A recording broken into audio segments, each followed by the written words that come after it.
Yo, what up, YouTube? It's the interlude, but T's interlude. This is my first one, and the conversation I was about to have was not on my list. I wasn't even going to ever probably have a video like this, but I think I'm having one of the moments where, like, when you feel something, sometimes you just gotta say it, you know? And, like, I think I'm just gonna say it. I feel sorry for Drake. Huh?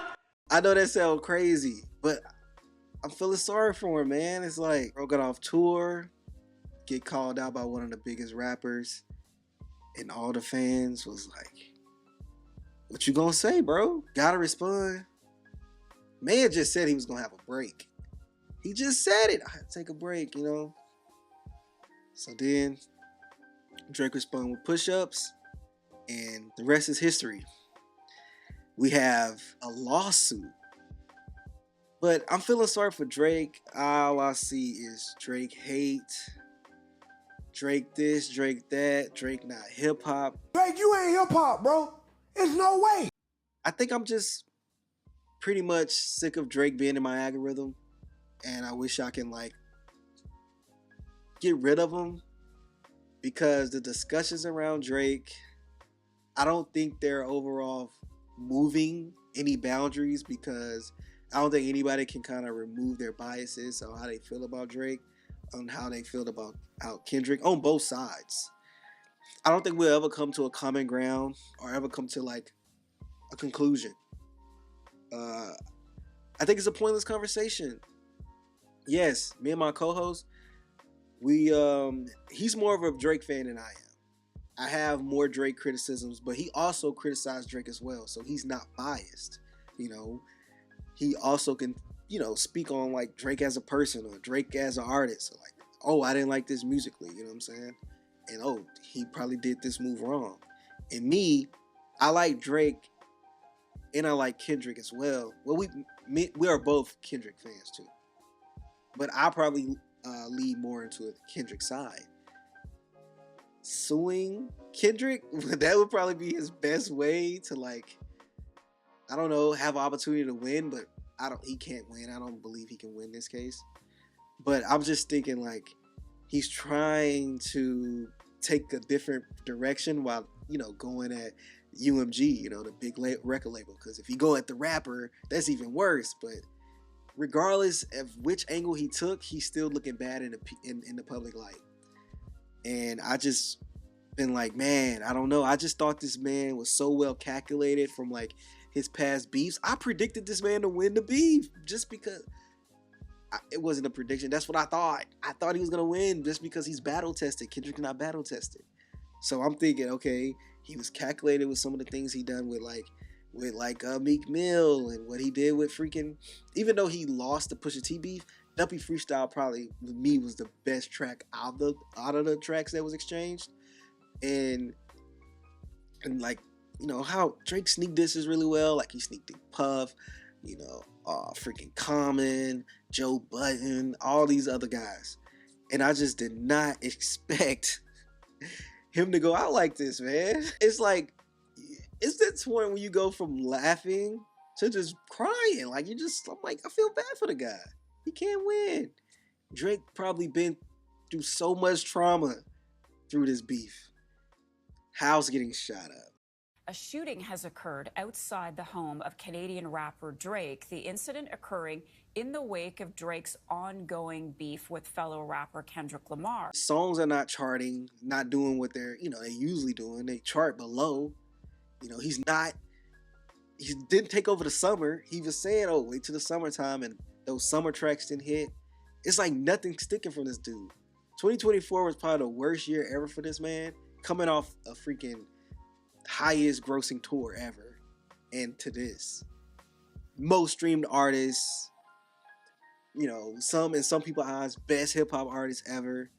Like, what 2024 in the beginning of 2025 for Drake, like, how will we look at him in the future? Has this tainted his career? Will he ever get over this? Because Drake, believe it or not, I believe he lost fans as well. I don't know. I don't know how this is gonna play with his next album. Him with the battle with UMG. How will he get that push that he's claiming that UMG gave Kendrick, that he also benefit from? Like, will he continue to get that push? I can't believe I'm really having this conversation because I really don't want to talk about Drake. I'm talking about Drake because I'm sick of people talking about Drake. And be feeling sorry for the guy. And right now is the best time to even talk about him, especially in a negative light, because the Drake hate is booming right now. The Drake hate business is a booming business. I just can't hate him right now. Like, yes, I could criticize him for the lawsuit and some of the claims that's inside of that, but I just can't hate the guy.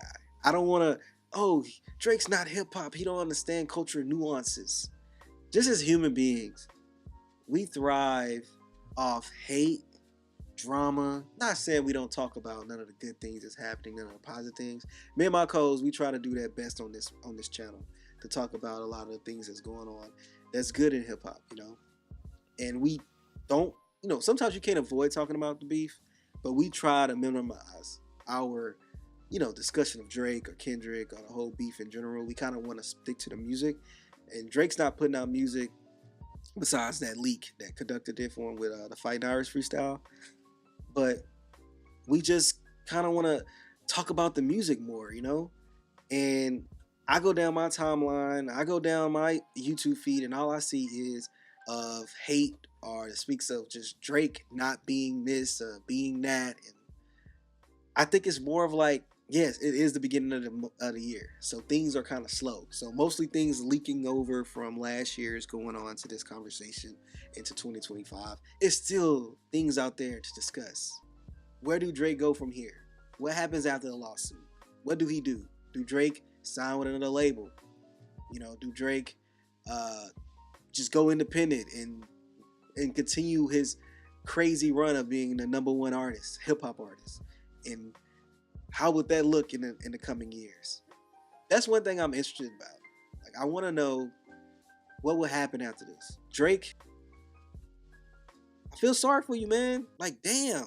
Like, it's like, I don't know what else you could do. I just don't know.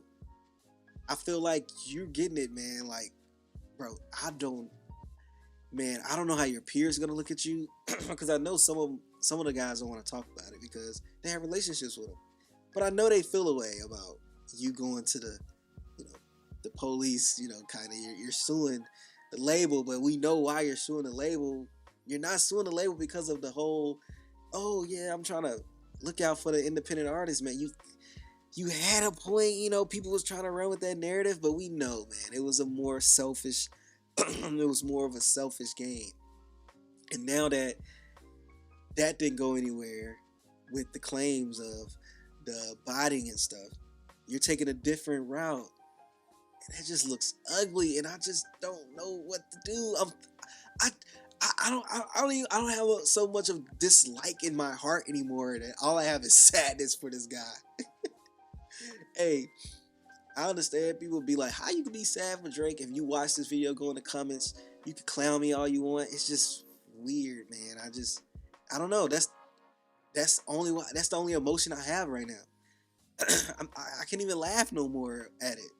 I just feel sadness, man. I'm sorry, B. I know we talked about not talking about, Drake, and we trying to avoid all that, but this was on my mind, man. And I was trying to make my other video, but sometimes you gotta follow your heart, So this has been it on my first interlude. This is T interlude. I feel sorry for you, Drake. Kendrick was victorious in this battle, and I'm looking forward for what he's doing this year. Can't wait for the Super Bowl. And Drake, man, go to a therapist or something. I don't know, bro. Like, maybe put out a post like, hey, man, y'all been punked or something. Punk us, bro. Like, tell us all it was a prank. I don't know. This is T. This been my interlude, and I'm out.